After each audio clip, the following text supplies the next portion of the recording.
Olha, eu já ouvi o pessoal falar nessa história que para muita gente é melhor morrer do que falar em público, né? É uma expressão, mas de repente fizeram uma pesquisa e não é que tem lá gente que prefere mesmo uma boa morte do que pegar o microfone e sair em público para falar.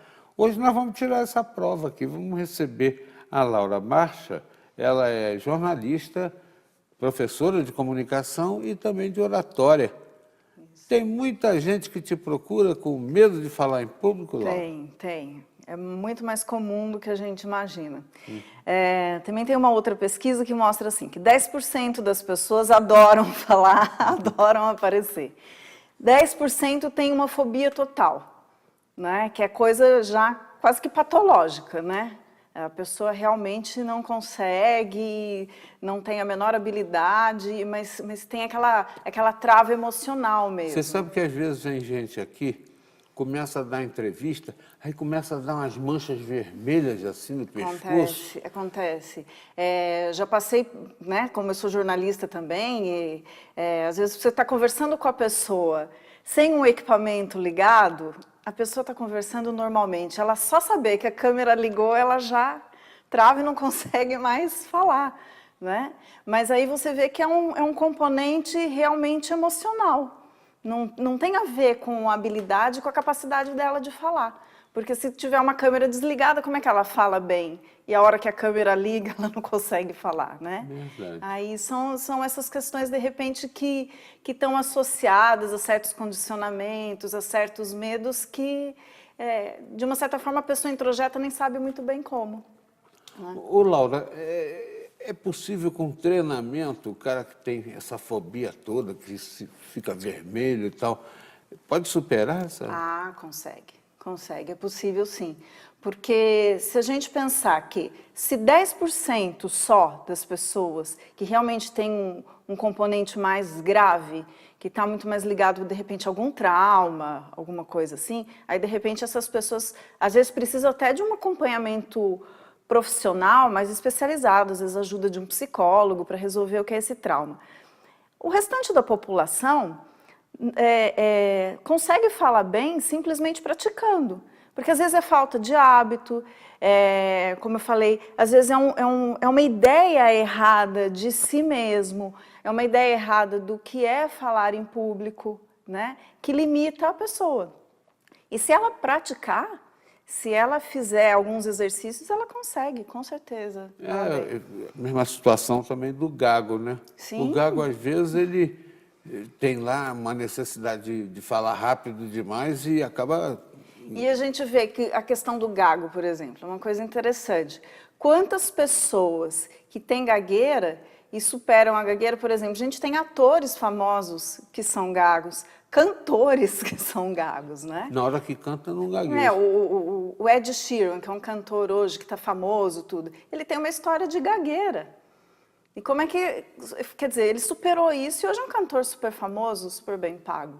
Então, eu não me lembro quem era, mas o cara treinou com uma pedra na língua para curar a gagueira, e o outro ficava no espelho. Existem várias técnicas, né, de você enfrentar aquela situação. Às vezes, por exemplo, essa coisa que você falou de colocar coisas na boca, por exemplo, às vezes um lápis, é uma técnica para você melhorar a articulação. Então, você falar com uma caneta na boca, pega um texto, põe uma caneta na boca e vai lendo aquilo com com a caneta. É um obstáculo que vai te obrigar a colocar a língua, a posicionar a musculatura da boca da forma correta. Porque você está com aquele obstáculo, você vai estar mais atento à articulação.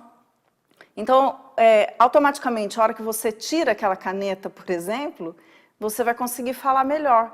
A língua parece que não vai enrolar, não vai embolar, né? Porque às vezes a pessoa tem medo, vai falar, enrola a palavra, não sai muito bem, não pronuncia bem.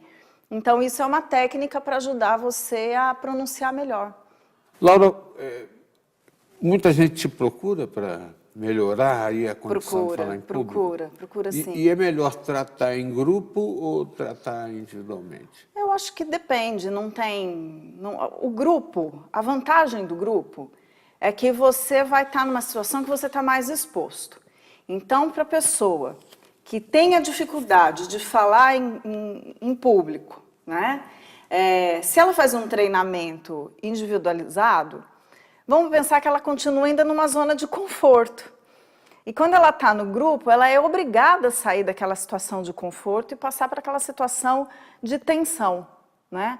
Porque o que acontece? A pessoa, quando vai falar em grupo, ela está exposta ao julgamento das pessoas, ela está exposta a toda a tensão que aquilo provoca. Então, se ela faz um treinamento em grupo, ela tem que lidar com essas condições. Então, ela tem que superar isso.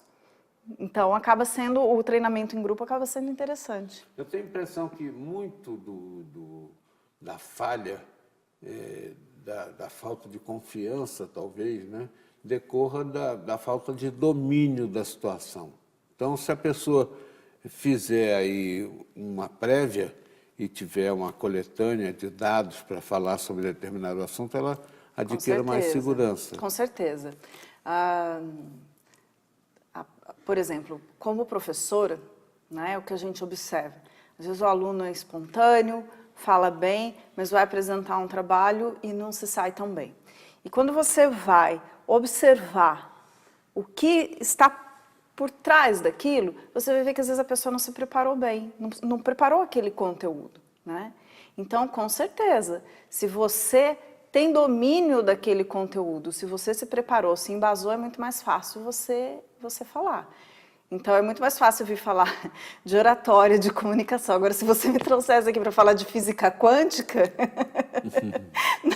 eu não ia conseguir falar sobre isso, não é? Uhum. Então, é lógico, se você está dentro da sua área de domínio, você fala melhor. Olha, uma coisa que realmente deve ser um desafio muito grande para a garotada de hoje é ter que apresentar esse trabalho de fim de ano, fim de curso, né? Tal de TTC. Nossa, TCC. O TCC. É um terror. Vamos falar sobre isso? Vamos. A Laura vai fazer esse esquema com a gente aqui na volta da entrevista. A Laura Barcha, ela é jornalista, é professora de comunicação e de oratória. Você que está aí para terminar seu trabalho de formatura, pode ter boas dicas, hein? Já, não saia daí.